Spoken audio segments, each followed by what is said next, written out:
اعوذ باللہ من الشیطان الرجیم، بسم اللہ الرحمن الرحیم۔ شہید عباس بابائی کی داستان کتاب شوق پرواز سے۔ عظیم شخصیت کی سادی زندگی۔ عباس ٹریننگ کے لیے امریکہ جانا چاہتا تھا کیونکہ وہ آسمان اور فضا کا دیوانہ تھا، لیکن اس کے والد راضی نہیں تھے۔ گھر میں تعمیری کام چل رہا تھا۔ کاریگر نے اس کے والد سے کہا، آپ اسے اجازت دیں یا نہ دیں، ایک دن ایسا ہو کر رہے گا۔ بہرحال انہوں نے اسی رات عباس سے کہا، بیٹا، اگر تم یہ سمجھتے ہو کہ تمہارا مستقبل اور تمہاری کامیابی اسی ٹریننگ پر جانے سے ہے تو میں تمہیں منع نہیں کروں گا۔ کل یہ سوچو گے کہ میں تمہاری ترقی کی راہ میں حائل ہو گیا۔ اس کے بعد عباس امریکہ چلا گیا۔ 3 سال بعد امریکہ سے لوٹا۔ وہ 3 سال تو میں نے کس طرح کاٹ لیے، کیونکہ اس کی واپسی کی امید تو تھی۔ اب اسی لیے گاہے بگاہے اس کی قبر پر جا کر اسے باتیں کرتی ہوں، روتی ہوں، فریاد کرتی ہوں، بیٹا تم کہاں چلے گئے؟ میں تمہاری ماں ہوں، میں کیسے یقین کر لوں کہ تم اس خاک کے اندر ہو؟ اس نے بہت سادی زندگی گزاری۔ ہمارے شہر میں کوئی بھی نہیں جانتا تھا کہ وہ اتنا بڑا پائلٹ اور ملک کی اتنی اہم شخصیت ہیں، کیونکہ وہ گھر کبھی بھی پائلٹ کی وردی میں نہیں آتا تھا، ہمیشہ سادے لباس میں۔ میں وہ دن کبھی نہیں بھول سکتی جب ایک بار وہ رات 10 بجے تہران سے گھر آیا، مجھے آواز دی کہ ماں میرے ساتھ آئیے، باہر چلتے ہیں۔ میں بھی تیار ہو گئی اور گاڑی میں بیٹھ گئی۔ گاڑی میں بہت سا چاول اور تیل رکھا ہوا تھا۔ مجھے ایک دور دراز کے محلے میں لے گیا، ایک تنگ و تاریک گلی میں۔ گلی سے پہلے ہی اپنی گاڑی روک دی اور گاڑی کی لائٹ جلا کر مجھے ایک گھر دکھایا اور کہا، ماں جلدی سے تھوڑا سا چاول اور تیل اٹھا کر لے جائیے اور اس گھر کے سامنے رکھ دیں۔ دروازہ کھٹکھٹا کر فوراً چلی آئیے۔ میں سامان رکھ کر چلی آئی۔ ابھی گاڑی کے پاس پہنچی ہی تھی کہ اس نے لائٹ بند کر دی۔ میں کسی دیوار پکڑ کر گاڑی تک پہنچ گئی۔ میں نے کہا، تم نے لائٹ کیوں بند کر دی؟ کہنے لگا، ماں میں نے سوچا کہ وہ عورت سامان اٹھانے کے لیے جب دروازہ کھولے گی اور اگر اس نے ہمیں دیکھ لیا تو اسے شرمندگی ہوگی، اس لیے میں نے لائٹ بند کر دی۔ رات کا سناٹا تھا، کچھ بھی دکھائی نہیں دے رہا تھا، لیکن گاڑی کے اسٹیئرنگ پر گرتے ہوئے عباس کے آنسوؤں کی آواز میں بہت اچھی طرح سن سکتی تھی۔ بریگیڈیئر پائلٹ شہید عباس بابائی کی والدہ۔ مظہر خلوص تھا۔ اگرچہ پہلے میں شہید بابائی سے کئی بار مل چکا تھا اور متاثر تھا بھی، لیکن اچھی طرح ملاقات اس وقت ہوئی جب مجھے معلوم ہوا کہ وہ ہوائی جہاز سے آ رہے ہیں۔ جب وہ چھاونی میں آ گئے تو میں نے انہیں ایک ایئر کنڈیشنڈ گاڑی سے لینے کے لیے گیا۔ جیسے ہی وہ گاڑی میں بیٹھے، انہوں نے پہلی اور آخری بار مجھے بہت غصے سے دیکھا اور کہا، یہ سب کیا ہے؟ میں نے کہا کہ میں خود بھی کبھی اس کو استعمال نہیں کرتا ہوں، لیکن چونکہ آپ آ رہے تھے اس لیے لینے آ گیا۔ ہم لوگوں کو ایک دوست کے گھر جانا تھا۔ وہ راستے میں مجھے نصیحت کرنے لگے، مقدس اربیلی کا واقعہ سنایا اور کہا کہ شیطان دھیرے دھیرے انسان کو اپنے قبضے میں لے لیتا ہے۔ آج تم یہ سمجھ رہے ہو کہ کوئی بات نہیں ہے، لیکن کل سمجھو گے کہ اس گاڑی میں بیٹھنا میرا حق ہے۔ اس طرح انسان دھیرے دھیرے طاغوت کے ہاتھوں میں چلا جاتا ہے اور خود کو عام لوگوں سے دور کر لیتا ہے۔ پھر تم یہ سمجھنے لگو گے کہ تمہیں واقعی کوئی رتبہ اور حیثیت مل چکی ہے۔ دوسری طرف لوگ کیا سوچ رہے ہوں گے؟ یہی کہ اس گرمی میں ان جناب کو دیکھو، کتنے آرام سے ایئر کنڈیشنڈ گاڑی میں بیٹھ کر جا رہے ہیں اور ہم لوگ پیدل ہی چل رہے ہیں۔ کوشش کرو کہ سادگی کے ساتھ زندگی بسر کرو۔ میں نے کہا کہ میں بھی ان چیزوں کی رعایت کرتا ہوں، لیکن چونکہ آپ آ رہے تھے اسی لیے میں چلا آیا۔ لیکن انہوں نے مجھے یہ بات اچھی طرح سمجھا دی تھی کہ مقام و منصب کوئی بھی چیز نہیں ہے۔ دوسری بار جب وہ آئے اور میں انہیں لینے گیا تو وانٹ لے کر گیا۔ بہت خوش ہوئے اور کہنے لگے، یہ کام صحیح کیا۔ اب جس گرمی کا احساس دوسرے افراد کر رہے ہیں، ہم بھی اس کو محسوس کر سکتے ہیں۔ جب میں چھاونی میں تھا، کام کرتے کرتے بہت تھک چکا تھا، اس لیے جانا چاہتا تھا۔ بابائی سے ملاقات ہو گئی۔ انہوں نے کہا کہاں جا رہے ہو؟ میں نے بتایا تو انہوں نے کہا جا کر فلاں شخص کو آج رات بھیج دینا۔ میں نے پہنچ کر جب اس سے کہا تو اس نے کہا کہ آج رات مجھے اپنے بچے کے لیے دودھ لینا ہے۔ میں نے کہا کوئی بات نہیں، صبح جلدی چلے جانا۔ صبح کو بابائی کا فون آیا، کہنے لگے کہ وہ رات میں کیوں نہیں آیا۔ میں نے مشکل بتائی اور کہا میں نے ہی اسے رکنے کی اجازت دے دی، اس وقت وہ راستے میں ہوگا۔ میرے اعتبار سے رات یا صبح میں کوئی خاص فرق نہیں تھا اور بہت دیر نہیں ہو رہی تھی، لیکن بابائی کا حساب کتاب بہت باریک بینی کے ساتھ ہوتا تھا۔ کہنے لگے اگر بارڈر پر 2 لوگ شہید ہو جائیں تو اس کے ذمہ دار تم ہوگے، قیامت کے دن خدا کو کیا منہ دکھاؤ گے؟ میرے لیے یہ بات بہت عجیب تھی، کیونکہ ایک اونچے عہدے کا کمانڈر تنبیہ کر سکتا ہے، لیکن بابائی نے مجھے خدا کے سامنے لا کھڑا کیا تھا۔ شہید بابائی بہت سی باتیں دوسروں کو بتا کر پریشان نہیں کرتے تھے۔ آپریشن کے درمیان میں ہی کبھی کبھی وہ کہتے تھے کہ فلاں افراد لوٹ آئیں۔ ہمیں تعجب ہوتا تھا، لیکن وہ خوب سمجھتے تھے کہ وہ کیا کر رہے ہیں۔ ان کی کوشش ہوتی تھی کہ دوسروں کو ذہنی تشویش سے دور ہی رکھیں اور سارا ذہنی بوجھ خود ہی اٹھاتے تھے۔ وہ اپنی پوری عمر میں ایک استاد اخلاق، عظیم اور صابر انسان تھے۔ میں نے کبھی بھی نہیں دیکھا کہ انہوں نے اپنے جانی دشمنوں کو بھی کبھی کچھ کہا ہو۔ ان سب کے ساتھ ظاہری اور باطنی تقویٰ کے ذریعے وہ تمام امور کو خالصانہ طور پر انجام دیتے تھے۔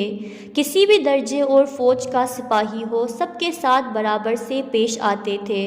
ان کی زندگی میں اسلامی اقدار کے علاوہ کسی اور چیز کی اہمیت نہیں تھی۔ شہید بابائی نے مختصر سی عمر میں بہت بڑے بڑے کارنامے انجام دیے، ایک ایسی زندگی گزاری جو دوسروں کے لیے سبق بن گئی اور جاتے جاتے دوسروں کے دلوں میں ہمیشہ کے لیے رہ گئے۔ بریگیڈیئر پائلٹ سعید اسماعیل، فضائی عملے کا مغز مفکر۔ شہید بابائی میں بہت سی ایسی خصوصیات تھیں جو عام طور پر کمانڈر میں نہیں ہوتی تھیں۔ مثلاً وہ نماز جماعت میں شرکت کرتے تھے، دوسرے افراد بھی شرکت کرتے تھے، لیکن ان میں یہ بات زیادہ نمایاں تھیں۔ ماتمی جلوس میں شرکت کرتے تھے، قرأت قرآن کرتے تھے۔ یہ چیزیں اس دوران بہت زیادہ رائج نہیں تھے، خاص طور پر کسی بریگیڈیئر پائلٹ کی زندگی میں۔ اسی وجہ سے بہت سے لوگ انہیں دیکھ کر تعجب کرتے تھے۔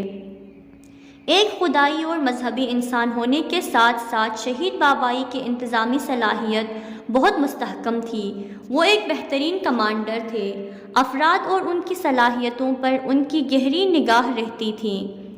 جنگ کے دوران جو ٹیکنیک ہم استعمال کرتے تھے وہ ہم نے امریکہ میں ٹریننگ کے دوران سیکھی تھی، اور دشمن کے پاس اس وقت وہ تمام ٹیکنیک اور معلومات موجود تھیں۔ اس کے علاوہ جدید ہتھیار اور ٹیکنیک بھی ان کے پاس موجود تھی۔ اس وجہ سے ہماری جنگی ٹیکنیک تو ان کو معلوم تھی، لیکن ہمیں ان کی ٹیکنیک نہیں معلوم تھی۔ ایسے وقت میں عباس بابائی نے فضائی فوج کو بہت سی نئی ٹیکنیک دی اور اسے اس قابل بنایا کہ وہ عراق کی جدید ہتھیاروں سے لیس فضائی فوج کا مقابلہ کر سکے۔ انہوں نے جن جہازوں کی ٹریننگ نہیں لی تھی ان میں بھی غور و فکر کر کے انہیں اچھی طرح استعمال کیا۔ ان کے بعد بہت سے ایسے کمانڈر آئے جنہوں نے شہید بابائی سے یہ سیکھا کہ بہت سے بڑے بڑے کام انجام دیے جا سکتے ہیں، اور ان کمانڈروں نے بہت سے نئے طرز عمل اپنائے اور کامیابیاں حاصل کیں۔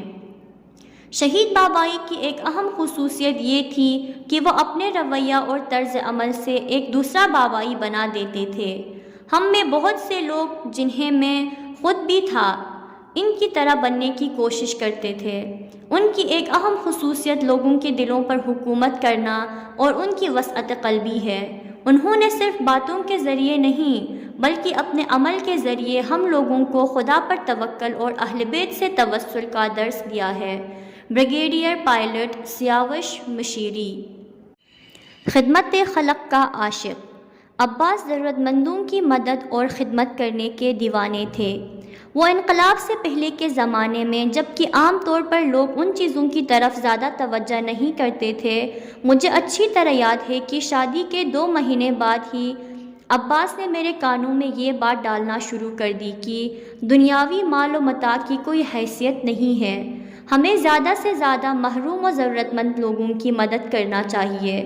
مجھے تیار کرنے کے بعد میری ماں کے پاس گئے اور ان سے کہا کہ وہ گھر کا سامان جو ہم نے اپنی ازدواجی زندگی کے لیے فراہم کیا تھا کسی ضرورت مند کو دینا چاہتے ہیں، اور انہوں نے اسے انجام بھی دیا۔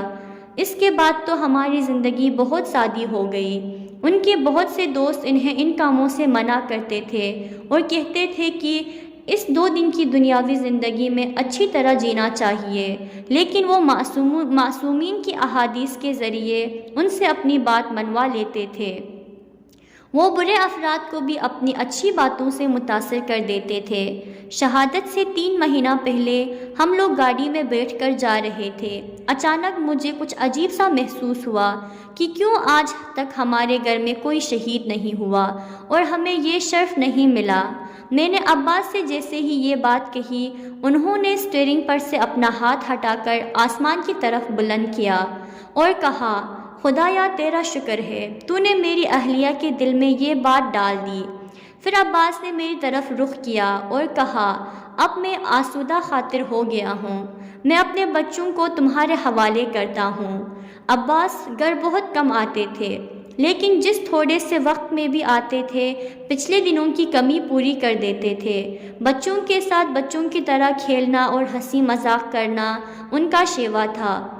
میں کبھی بھی ان سے کہتی تھی کہ آپ فضائی فوج کے ایک بڑے عہدیدار ہیں، اگر کوئی اس طرح سے بچوں کی سی حرکتیں کرتا دیکھے گا تو کیا کہے گا، لیکن ان باتوں کا ان پر کوئی اثر نہیں ہوتا تھا، اور ایک بڑے عہدے کے باوجود ان میں کسی قسم کا غرور نہیں تھا۔ گھر میں داخل ہوتے ہی مکمل طور پر گھر والوں کے ساتھ گھل مل جاتے تھے۔ لوگوں کی خدمت کرنا تو ان کی فطرت میں شامل تھا۔ جب ہم لوگ اصفہان چھاونی میں تھے تو عباس آس پاس کے دیہاتوں میں جا کر لوگوں کی مدد کرتے تھے۔ کاظم آباد کے نام سے ایک گاؤں تھا جہاں بہت غریب لوگ رہتے تھے۔ عباس وہاں مسلسل جاتے تھے۔ عباس نے اس گاؤں کی بہت سی مشکلیں ختم کر دی تھیں۔ کبھی کبھی میں بھی ان کے ساتھ جاتی تھی اور ان لوگوں کے لیے کھانا بناتی تھی۔ اس گاؤں کے قدر شناس لوگوں نے عباس کی شہادت کے بعد اس گاؤں کا نام بدل کر عباس آباد رکھ دیا۔ وہ ہم لوگوں کو کتابوں کا مطالعہ کرنے کے لیے کہتے تھے، خاص طور پر تلاوت قرآن اور اول وقت نماز پر بہت زور دیتے تھے۔ عباس جب گھر آتے تھے تو ہم لوگ صبح ان کی تلاوت قرآن کی خوبصورت آواز سے اٹھتے تھے۔ عباس کے دوست نے مجھے بتایا کہ امریکہ میں ہم لوگ اس سے بہت کہتے تھے کہ شراب پی لو، لیکن اس نے کبھی بھی شراب کو منہ نہیں لگایا، یہاں تک کہ ہم لوگوں نے پلاننگ کی کہ شراب کو کولڈ ڈرنک میں ملا دیا جائے، کیونکہ عباس کو کولڈ ڈرنک بہت پسند تھی۔ البتہ ہم نے سارے دوستوں کی کولڈ ڈرنک میں شراب ملا دی تھی تاکہ عباس کو شک نہ ہو۔ عباس آئے اور آ کر بیٹھ گئے، بہت دیر تک بیٹھے رہے، لیکن انہوں نے کولڈ ڈرنک کو ہاتھ بھی نہیں لگایا۔ ہم سب کو بہت تعجب ہوا۔ بعد میں انہوں نے ہم سے کہا کہ میری حس نے مجھے بتا دیا تھا کہ تم لوگوں نے کوئی ایسی حرکت کی ہے۔ میں تم لوگوں سے کئی بار کہہ چکا ہوں کہ یہ سب مت کرو۔ اگر اب تم بھی لوگ چاہتے ہو کہ اس طرح کے کام کرو تو مجھ سے کوئی واسطہ نہ رکھو۔ اس کے بعد ہم سب نے عبرت حاصل کر لی، کیونکہ امریکہ میں ہم لوگوں کو اس طرح کے کام کرنے کی آزادی تھی، لیکن عباس اس آزادی کے باوجود اپنے دین کے پابند تھے۔ جنگ کے دوران عباس بہت کم گھر آتے تھے۔ بچوں سے عباس کی ملاقات بہت کم ہوتی تھی، کیونکہ رات دیر سے آتے تھے اور صبح جلدی ہی چلے جاتے تھے۔ وہ ہمیشہ مجھ سے کہتے تھے کہ یہ صرف تم ہو کہ جس کی وجہ سے میں جنگ میں دلجمعی کے ساتھ اپنی ذمہ داریاں پوری کر رہا ہوں۔ اگر مجھے یہ اطمینان نہ ہوتا کہ میرے بچوں کو تم اتنی اچھی طرح رکھو گی تو میں آسودہ خاطر ہو کر اپنی ذمہ داری پوری نہ کر پاتا۔ ہم لوگوں کو ایک ساتھ حج کرنے جانا تھا، کیونکہ عباس کی یہ دلی آرزو تھی کہ ہم دونوں ایک ساتھ مکہ میں ہوں۔ مقدماتی کام سبھی پورے ہو چکے تھے کہ ایک دن عباس نے کہا، میں نہیں جا سکتا ہوں، تمہیں اکیلے ہی جانا ہوگا۔ میں نے وجہ پوچھی تو انہوں نے کہا کہ خلیج فارس میں اس وقت دشمن غالب ہے۔ بابائی یہ بات اچھی طرح جانتے تھے کہ اس وقت ملک کی حفاظت ان کا فریضہ ہے، ملک کو ان کی ضرورت ہے۔ دوسروں نے بہت سمجھایا مگر وہ نہیں مانے۔ مجھ سے کہنے لگے، پریشان نہ ہو، تم جاؤ اور کسی چیز کی پرواہ نہ کرو، وہاں جا کر جنگ کے جلد از جلد ختم ہونے، امام زمانہ کے ظہور اور ہم لوگوں کمی طول عمر کی دعا کرنا۔ ہو سکتا ہے کہ میں محرم ہونے سے پہلے تم تک پہنچ جاؤں۔ اس طرح عباس نے مجھے تسلی دے دی۔ میں حج پر چلی گئی۔ سعودی حکومت کے ذریعے ایرانی زائروں کے قتل عام کا دلخراش واقعہ اسی سال پیش آیا تھا۔ عید قربان کے اگلے دن آقائے اردستانی نے مجھ سے کہا کہ ہم لوگوں کو واپس لوٹنا ہے۔ میں نے کہا، کیوں؟ ابھی تو ہم لوگوں کو 10 دن مزید رکنا ہے۔ انہوں نے کہا، نہیں، حکومت کو معلوم ہو گیا ہے کہ یہ ایک فوجی کاررواں ہے، اس لیے اس پر ان کی نظر ہے۔ ہو سکتا ہے کہ ہم لوگوں کو یرغمال بنا لیا جائے، جبکہ حقیقت یہ تھی کہ وہ لوگ مجھے عباس کی تشییع جنازہ میں لے جانا چاہتے تھے، کیونکہ امام خمینی کا حکم تھا کہ شہید بابائی کی اہلیہ کو واپس بلا لیا جائے۔ بہرحال اگلے دن ہم لوگ سوار ہو گئے۔ میرا دل عجیب و غریب قسم کے خیالات میں غوطہ زن تھا۔ ہمارا جہاز زمین پر اترا اور ہم لوگ باہر آ گئے۔ ایئرپورٹ کا منظر ایسا تھا کہ جیسے کوئی اہم شخصیت آنے والی ہو۔ بہت سے سپاہی ہاتھ میں وائرلیس لیے کھڑے تھے۔ میں سوچ رہی تھی کہ عباس میرے استقبال کے لیے کیوں نہیں آئے۔ مجھے ایک گاڑی میں بٹھا کر ہیلی کاپٹر کی طرف لے جایا گیا اور کہا گیا کہ چونکہ روڈ پر بہت مجمع ہے اس لیے ہیلی کاپٹر سے جانا ہوگا۔ میں نے منع کر دیا کیونکہ عباس بیت المال سے اتنا خرچ برداشت نہیں کر سکتے تھے کہ روڈ پر مجمع ہونے کی وجہ سے میں گاڑی کے بجائے ہیلی کاپٹر میں جاؤں۔ بہرحال ان لوگوں کے بہت اصرار پر میں ہیلی کاپٹر میں بیٹھ گئی۔